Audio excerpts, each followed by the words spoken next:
যতই প্রচ্ছন্ন হুঁশিয়ারি দিক না কেন, ভারতের এসব বার্তায় যে বাংলাদেশ পাত্তাই দিচ্ছে না, অন্তর্বর্তী সরকারের এক সিদ্ধান্তে তা আবারও স্পষ্ট হয়ে গেল। ভারতকে আর কোনো কিছুতেই এক বিন্দুও ছাড় না দেওয়ার পদক্ষেপে যোগ হল নতুন এক সিদ্ধান্ত। ভারতের সাথে মিলিয়ে এবার বঙ্গোপসাগরে মাছ ধরার সময়সীমায় পরিবর্তন এনেছে বাংলাদেশ সরকার।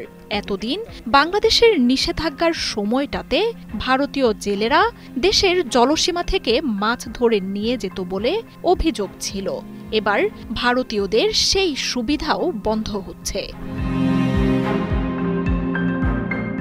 মাছের বংশবিস্তার বেড়ে ওঠা ও টেকসই মাছ আহরণের জন্য বঙ্গোপসাগরে মাছ ধরায় বাংলাদেশ ও ভারত একটি নির্দিষ্ট সময় নিষেধাজ্ঞা দিয়ে আসছে। ভারতের সঙ্গে তাল মিলিয়ে সমুদ্রে মাছ ধরার নিষেধাজ্ঞার সময়সীমায় পরিবর্তন আনার ঘটনায় প্রধান উপদেষ্টা ড মোহাম্মদ ইউনূসের সরকার কি অঙ্ক কষেছেন সেই নিয়ে বিস্তর প্রতিবেদন করেছে ভারতের গণমাধ্যমগুলো।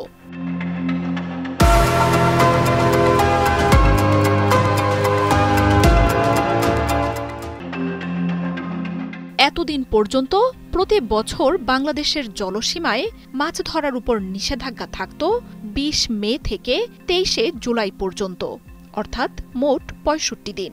আর ভারতের জলসীমায় সেদেশের জেলেরা ১৫ এপ্রিল থেকে ১৪ জুন পর্যন্ত ৬১ দিন বিধিনিষেধ পালন করত। দুই দেশের নিষেধাজ্ঞায় এই ফারাকের জন্য জুন জুলাইয়ে ১ মাসের বেশি সময় বঙ্গোপসাগরে বাংলাদেশি জেলেরা মাছ ধরা থেকে বিরত থাকতেন। আর এই সময়টাতে দেশের জলসীমায় প্রবেশ করে অবাধে মাছ ধরে নিয়ে যেত ভারতের মৎস্যজীবীরা। এতে মৎস্য সম্পদ রক্ষায় যে উদ্দেশ্যে বাংলাদেশের নিষেধাজ্ঞা দিত তাও ব্যাহত হতো। শুধু তাই নয়, এর ফলে কয়েক লাখ জেলে পরিবার চরম ক্ষতিগ্রস্ত হতো।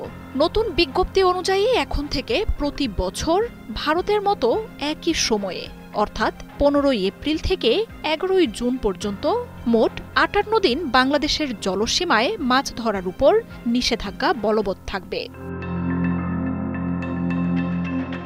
সময়সীমা কমিয়ে আনার পাশাপাশি ভারতের নিষেধাজ্ঞার সাথে মিলিয়ে একই সময়ে বিধিনিষেধ পালন করার এই ঘোষণা এসেছে স্বস্তি নিয়ে। আর এই নির্দেশিকাকে স্বাগত জানিয়েছেন মৎস্য গবেষক, মৎস্যজীবী সংগঠন, ট্রলার মালিক এবং মৎস্য ব্যবসায়ীরা। নতুন এই পদক্ষেপে যে সমুদ্র মৎস্য খাতে যুগান্তকারী পরিবর্তন নিয়ে আসবে, এখন সেই বার্তাই দিচ্ছেন সংশ্লিষ্ট বাংলাদেশিরা। দেশের মৎস্য গবেষক, জেলে ও ব্যবসায়ীরা বহুদিন ধরেই ভারতের সাথে মিলিয়ে মাছ ধরার এই সময়সীমায় পরিবর্তন আনার দাবি জানিয়ে আসছিলেন। বাংলাদেশের নিষেধাজ্ঞায় যে আদতে ভারতেরই বেশি লাভ হচ্ছে সেটাও জানিয়েছিলেন তারা। তবে অজ্ঞাত কারণে এতদিন এই নিয়ে কোনো পদক্ষেপ নেওয়া হয়নি।